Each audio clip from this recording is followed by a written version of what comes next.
सुमित्रा अपने बेटे नीरज के साथ रहा करती थी।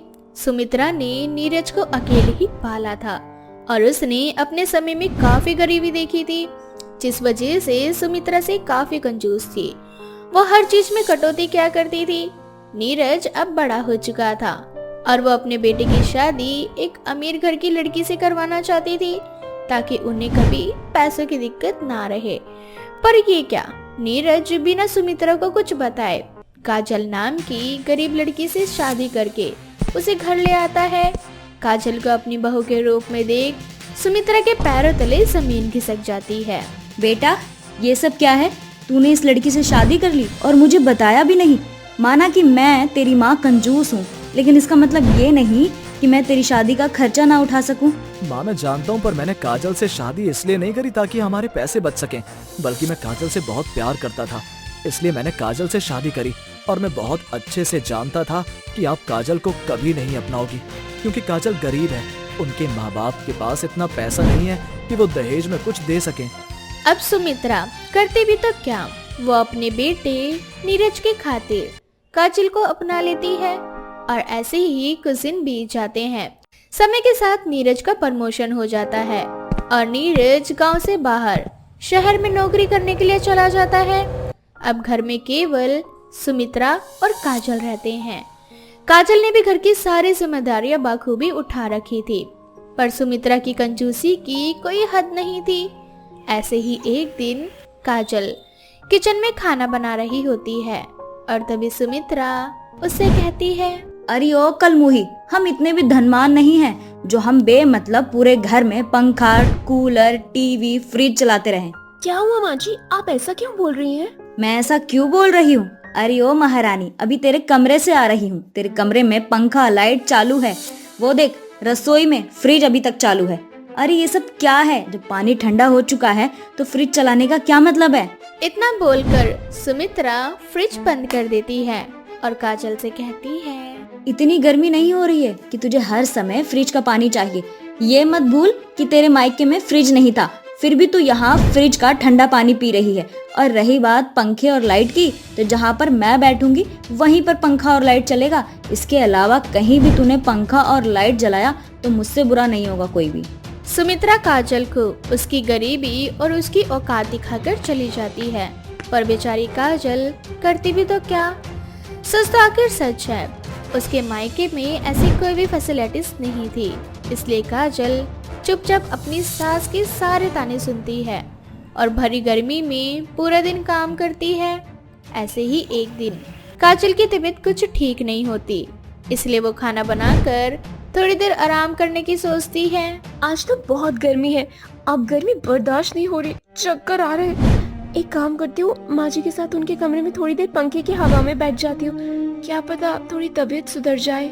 इतना सोचकर काजल अपने सास के कमरे में जाती है और पंखे के नीचे बैठ जाती है और तभी वॉशरूम में सुमित्रा निकलती है। अपनी बहू को पंखे की हवा खाता देख सुमित्रा को उससे जलन होने लगती है और वो काजल से कहती है, क्यों री महारानी, हमारे घर का बिजली बिल तेरे माँ बाप भरते हैं क्या, जो मेरे कमरे में मुझे ना देखकर तू पंखे की हवा खाने लगी? माँ जी, आज बहुत ज्यादा गर्मी हो रही है और आपने साफ साफ कहा था कि आपके कमरे के अलावा किसी और कमरे में पंखा नहीं चलेगा। आपके कमरे में पहले से ही पंखा चल रहा था, तो मैंने सोचा। अपनी सास की ऐसी बातें सुनकर काजल कुछ नहीं कहती और उन सड़ी गली सब्जी से ही खाना बनाती है। अब ऐसे ही कुछ दिन बीत जाते हैं और एक दिन गलती से काजल से थोड़ा सा ज्यादा खाना बन जाता है, जो पूरी तरह से खराब हो जाता है। काजल उस खाने को फेंक नहीं जा रही होती है कि तभी सुमित्रा आ जाती है और काजल से कहती है, क्यों री कलमुही, ये खाना क्या तू अपने बाप के घर से लाई थी जो इसे फेंक रही है? माँ जी, ये खाना खराब हो चुका है, अगर इस खाने को खाएंगे तो हमारी तबीयत खराब हो जाएगी। इससे तो अच्छा है ना कि इस खाने को जानवर या डस्टबिन में फेंक दिया जाए। बहुरानी, सब्जियों की खेती ना तेरे माँ बाप करते हैं, मेरे घर में ये सब नहीं है और ना ही मेरे घर में सब्जियों का भंडार है। इसीलिए अगर तूने खाने का एक भी दाना फेंका तो मैं तुझे उठाकर इस घर से फेंक दूंगी, इसीलिए चुपचाप खाने को खा। इस तरह से जबरदस्ती सुमित्रा काजल को खराब खाना खिला देती है, जिससे काजल की तबीयत खराब हो जाती है। ज्यादा तबीयत खराब होने की वजह से अब सुमित्रा को ना चाहते भी उसे डॉक्टर के पास ले जाना पड़ता है, जहां डॉक्टर सुमित्रा से कहते हैं कि वो काजल का ख्याल रखे और साथ ही उसे बड़े हॉस्पिटल में भर्ती कराए ताकि काजल को खून और पानी चढ़ा सके। पर जैसे ही सुमित्रा को पता चलता है कि काजल के इलाज में काफी पैसे लगेंगे, तो वो काजल को घर ले आती है और उससे कहती है, सच में तू इतनी बीमार है या नाटक कर रही है? अगर तुझे बीमारी पड़ना था तो अपने मायके में जाके पड़ती ना। यहाँ तेरा खर्चा कौन उठाएगा तेरी बीमारी का? इतने पैसे तो है भी नहीं मेरे पास कि मैं तेरा इलाज करवाऊं। माँ जी, इतनी कंजूसी अच्छी बात नहीं है। कभी ऐसा ना हो कि आप इस कंजूसी की वजह से किसी अपने को खो दें। और रही मेरे इलाज की बात, तो भले ही आपके पास मेरे इलाज के लिए पैसे नहीं है, पर मेरे माँ बाप गरीब होकर भी मेरा इलाज करवा देंगे। आप मुझे मायके जाने दीजिए। काजल के बाद सुमित्रा को बहुत बुरी लगती है और वो तुरंत काजल की माँ को फोन करके उसे घर बुलाती है। अब क्या था, अब काजल की माँ अपनी बेटी को अपने साथ घर ले जाती है और अपनी बेटी का इलाज करवाती है। इसी बीच नीरज भी घर आ जाता है और जब उसे अपनी माँ की कंजूसी के बारे में पता चलता है, तो वो सबसे पहले काजल को घर लेकर आता है और उसका अच्छे से इलाज करवाता है। साथ ही अपनी माँ से कहता है, माँ मैं मानता हूँ आपने अकेले मेरी परवरिश करी है और आपने कई सारी मुसीबतें भी झेली हैं, इसलिए आप हर चीज में कंजूसी करती हैं। पर माँ, इतनी कंजूसी भी अच्छी नहीं है। अगर काजल अपने मायके नहीं जाती और सही समय पर मैं नहीं आता, तो काजल हम सबसे हमेशा के लिए दूर चली जाती, ठीक उसी तरह से जैसे कि पापा गए। लेकिन बेटा, ये सब कुछ मैंने तेरे और बहू के लिए तो किया है। आज अगर हम 2 पैसे बचाएंगे तो आने वाले समय में हमें ही तो काम आएगा ना। माँ, आप इन पैसों को बचाकर क्या करोगी जब आपके बहू बेटे ही जिंदा नहीं रहेंगे? माँ मैं मानता हूँ हमने बहुत गरीबी देखी है। माँ, जैसे आपने गरीबी देखी है वैसे ही काजल ने भी गरीबी देखी है, पर इसका मतलब ये तो नहीं कि हम इतने कंजूस बन जाएं कि किसी की जान से भी प्यार न करें। और वैसे भी माँ, अब हम गरीब नहीं हैं और मैं आपसे वादा करता हूँ मैं और मेहनत करूंगा, बस आप अपनी कंजूसी छोड़ दीजिए। अब सुमित्रा को अपनी गलती का एहसास हो जाता है, जिसके बाद वो कंजूसी करना छोड़ देती है और काजल को दिल से अपना लेती है। साथ ही साथ उसका अच्छे से ख्याल भी रखती है। एक छोटे से गांव में सोनाली नाम की एक गरीब औरत अपने पति विक्रम के साथ रहा करती थी। वो दोनों पति पत्नी काफी गरीब थे, लेकिन विक्रम जैसे तैसे मेहनत मजदूरी करके अपना घर ही चला लिया करता था, जिस वजह से कभी भी उन लोगों को दूसरों के सामने हाथ फैलाने की जरूरत नहीं पड़ती थी। ऐसे ही एक दिन विक्रम मजदूरी के लिए घर से जा रहा होता है। तभी सोनाली विक्रम से बोलती है, आज शाम को आते हुए एक गुल्लक ले आना। पर वो क्यों सोनाली? देखिए, हम गरीब जरूर हैं, लेकिन भगवान की दया से हम किसी के सामने हाथ नहीं फैलाते। इसीलिए मैंने सोचा है कि मैं हमेशा अपने गुल्लक में 10 रुपए डाला करूंगी। इस तरह से हमारे पास कुछ सेविंग हो पाएंगी। सोनाली, ये तो तुमने बिल्कुल सही कहा। अच्छा, मैं चलता हूँ। इस तरह से विक्रम काम के लिए निकल जाता है। पूरा दिन यूं ही बीत जाता है और शाम को सोनाली बाजार में सब्जी लेने जाती है। सोनाली और विक्रम भले ही गरीब थे, पर वो कभी भी एक गरीब को मुसीबत में नहीं देख सकते थे। वो दोनों जब भी किसी गरीब व्यक्ति को मुसीबत में देखते तो तुरंत उसकी मदद करने के लिए पहुंच जाया करते। ऐसे ही आज जब सोनाली सब्जी ले रही होती है, तो एक गरीब भिखारी बुढ़िया बाजार में सभी से भीख मांग रही होती है। कोई मुझ गरीब पर दया दिखाओ और कुछ पैसे दे दो। पैसे ना सही तो अनाज दे दो। मैं बहुत दिनों से भूखी हूँ, कुछ नहीं खाया। अरे जा बुढ़िया, तेरा रोज का है। रोज बाजार में आकर भीख मांगती है और बोलती है कि मैंने कुछ नहीं खाया। इस तरह से बाजार के सभी लोग उस भिखारी बुढ़िया को डांट कर वहाँ से भगा रहे होते हैं, लेकिन ये सब कुछ सोनाली से देखा नहीं जाता और वो जल्दी से उस बुढ़िया औरत के पास जाती है और उससे बोलती है, अरे अम्मा, क्या हुआ आपको? बेटा, मैं बहुत गरीब हूँ। मैंने कुछ दिनों से खाना नहीं खाया। मुझे भीख में जो पैसे मिलते हैं उन पैसों से मैं अपने पोता पोती को खिला देती हूँ। सोनाली जब उस बुढ़िया की बात सुनती है तो उसे उस पर बहुत तरस आता है और वो उस बुढ़िया को पास के ढाबे में बैठाकर खाना खिला देती है। साथ ही उसके हाथों में 100 रुपए देते हुए उससे बोलती है। माँ जी, अगर आपको दोबारा भूख लगे तो आप इन पैसों से खाना खा लीजिएगा, और आपको जो भी पैसे मिलते हैं उन पैसों से अपने पोता और पोती का पेट भर लेना। अरे बेटा, तुम बहुत अच्छी हो। मैंने तुम जैसा नेक दिल इंसान अब तक नहीं देखा। भगवान करे भगवान तुम्हें हमेशा ही ऐसी खुश रखे। अब सोनाली अपने घर चली जाती है। इसी तरह से कुछ दिन बीत जाते हैं और अब सोनाली हमेशा 10-10 रुपए गुल्लक में डालकर जमा करने लगती है। तो वहीं दूसरी ओर एक दिन कड़कती धूप में विक्रम चुनाई का काम कर रहा होता है कि तभी उसे चक्कर आ जाते हैं और वो चौथी माले से नीचे गिर जाता है।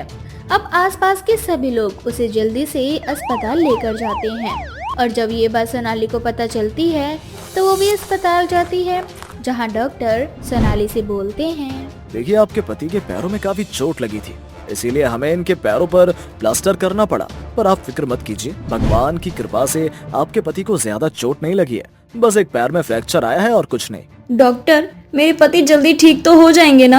हाँ, बस आपको इनका अच्छे से ख्याल रखना होगा और इनकी पट्टी 3-4 महीने बाद खुल जाएगी। पर याद रखना, पट्टी खोलने के बाद भी इन्हें किसी भी तरह का कोई काम मत करने देना। कम से कम 6-7 महीने इन्हें आराम ही करना होगा, तब जाकर ये अपने पैरों पर सही तरह से दोबारा खड़े हो पाएंगे। क्या 6-7 महीने? इतने में घर कैसे चलेगा मेरा? बेचारी सोनाली गहरी सोच में डूब जाती है और कुछ देर बाद अपने पति को घर ले जाती है और विक्रम की खूब सेवा करती है। और यूं ही 1 महीना बीत जाता है। देखते ही देखते घर का सारा राशन खत्म हो जाता है, साथ ही पैसा भी। अब सोनाली के पास गुल्लक को तोड़ने के अलावा और कोई दूसरा रास्ता नहीं था, इसलिए जब वो गुल्लक को तोड़ती है तो वो देखती है कि उसके गुल्लक में अब तक मात्र 500 ही रुपए जमा हो सके थे।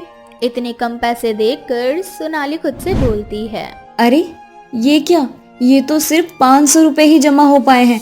अभी तो विक्रम जी को 5 महीने और आराम करना है, और 5 महीनों तक मेरा घर कैसे चलेगा? मुझे ही कोई काम करना पड़ेगा। इस तरह से अब सोनाली विक्रम से बोलती है। विक्रम जी, मुझे कोई ना कोई काम ढूंढना पड़ेगा। अगर मैंने काम नहीं किया तो हम लोग भूखे मर जाएंगे। पर सोनाली, तुम कहाँ काम करोगी? तुमने आज से पहले कभी कोई काम नहीं किया, मुझे डर लग रहा है। आप डरिए मत, मेरे साथ भगवान जी हैं और मुझे खुद पे पूरा भरोसा है। कोई ना कोई काम जरूर मिल जाएगा मुझे। खैर, अभी ये सारी बातें हम बाद में करेंगे। मैं बाजार जा रही हूँ, बस 500 रुपए ही बचे हैं मेरे पास, और इन्हीं पैसों से मुझे घर का राशन डलवाना है। इस तरह से सोनाली बाजार जाती है और सामान लेती है, परंतु महंगाई इतनी ज्यादा होती है कि सारा सामान खरीदने के बाद सोनाली के पास मात्र 50 रुपए ही बचते हैं। तभी वो देखती है कि वही गरीब भिखारी बुढ़िया एक बार फिर लोगों के सामने हाथ फैला रही है। ये देखकर सोनाली से रहा नहीं जाता और वो खुद से बोलती है, अब मैं क्या करूं? आज मैं अम्मा की मदद कैसे करूंगी? आज तो मैं खुद 1-1 रुपए के लिए मोहताज हो चुकी हूँ। कोई बात नहीं, मेरे पास 50 रुपए रखे हैं, मैं ये पैसे अम्मा को दे देती हूँ, शायद इनसे इनकी कुछ तो मदद होगी। इतना सोचकर सोनाली वो 50 रुपए उस बुढ़िया को दे देती है और उनसे बोलती है, माफ करना अम्मा, आज मैं आपकी इससे ज्यादा मदद नहीं कर पाऊंगी। अरे बेटिया, तू तो बहुत अच्छी है। अच्छा, तू यही रुकना, मैं अभी आती हूँ।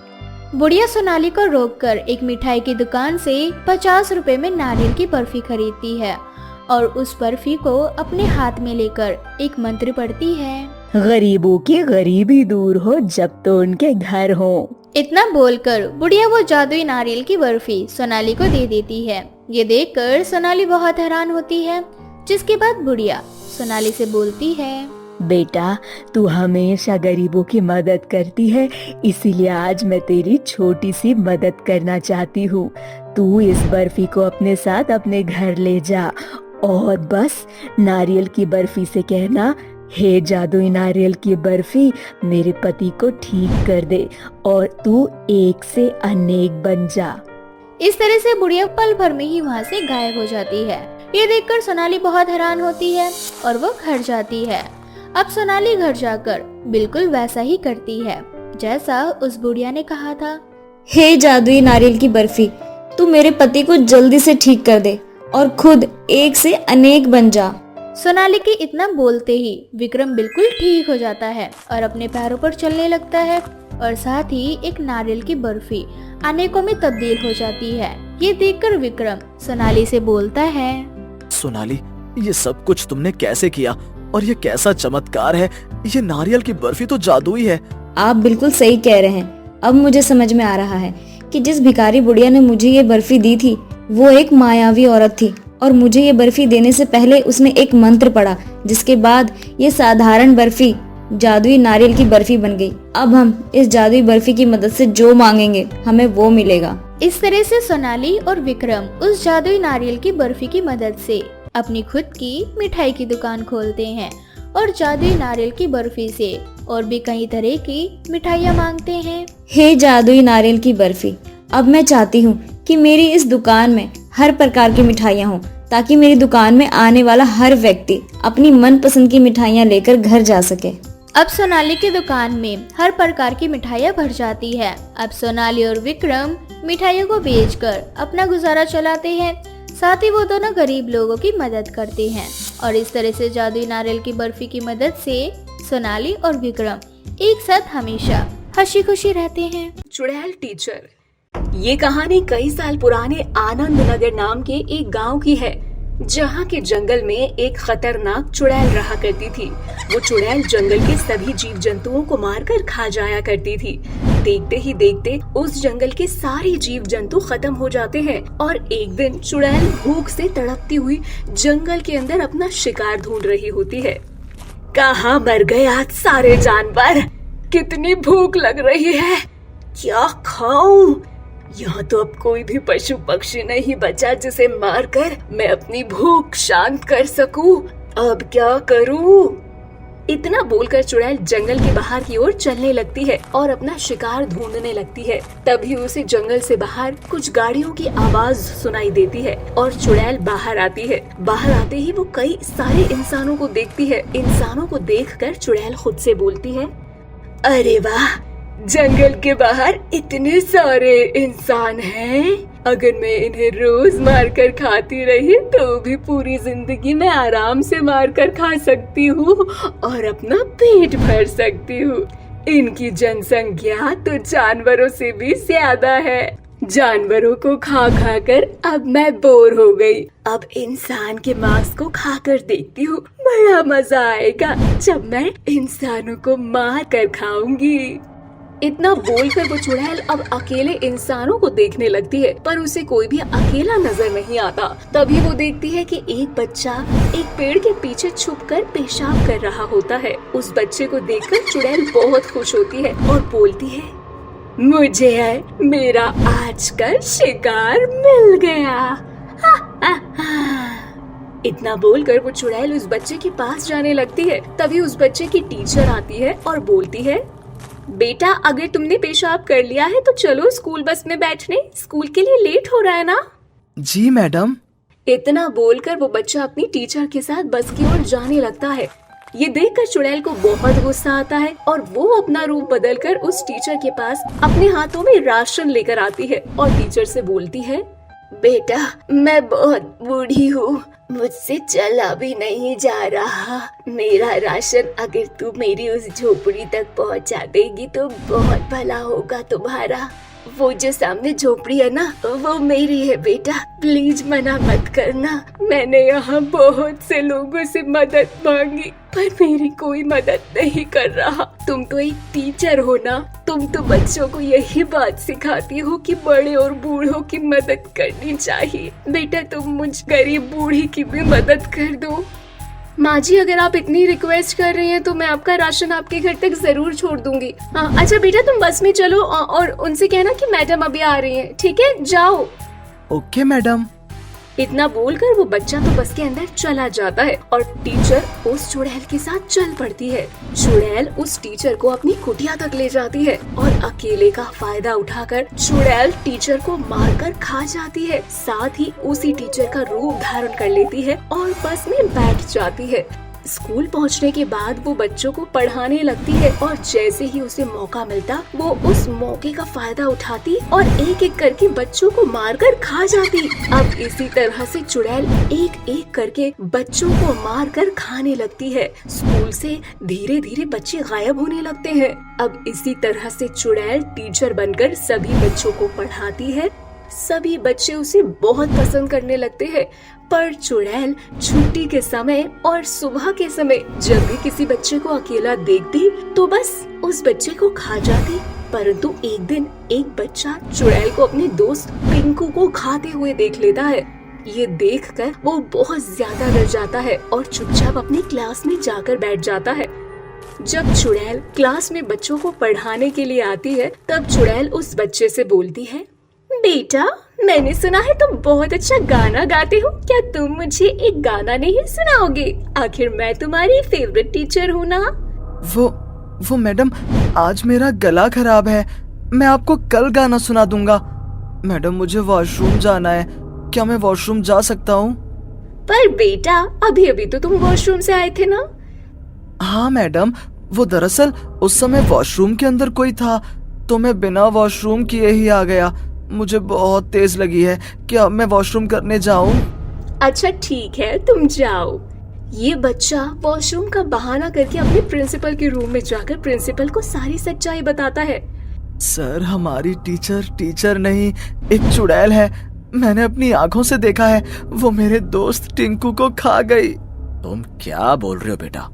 वो तो हमारी स्कूल की सबसे होनहार टीचर है, तुम मजाक तो नहीं कर रहे? मैं सच बोल रहा हूँ सर, वो हमारी टीचर नहीं बल्कि एक चुड़ैल है। आप मेरी बात पर विश्वास कीजिए, नहीं तो वो स्कूल के सारे बच्चों को एक एक करके मार डालेगी। प्रिंसिपल बच्चे की बात मान जाता है और बिना किसी को खबर किए एक बाबा को बुलाता है। बाबा जब स्कूल में आते हैं तो टीचर के पास जाते हैं और वहाँ से सारे बच्चों को बाहर निकाल देते हैं। बाबा को देखकर चुड़ैल डर जाती है और अपने असली रूप में आ जाती है। चुड़ैल को देखकर बाबा उससे बोलता है, तू जहाँ से आई है चुड़ैल वहीं चली जा, नहीं तो मैं तुझे भस्म कर दूंगा। मैं कहीं नहीं जाऊंगी, मैं यहीं रहूंगी और इसी तरह से सबको मारकर अपनी भूख शांत करूंगी। तुझे जो करना है बाबा तू कर ले। अब बाबा अपनी तंत्र विद्या से उसको अपने वश में कर लेता है और उसके ऊपर माता रानी का लाल सिंदूर डाल देता है, जिससे कि उस चुड़ैल के शरीर में आग लग जाती है और वो वहीं पर जलकर राख हो जाती है। जिसके बाद उस स्कूल से चुड़ैल टीचर का साया खत्म हो जाता है और सभी बच्चे स्कूल में खुशी खुशी पढ़ने लगते हैं।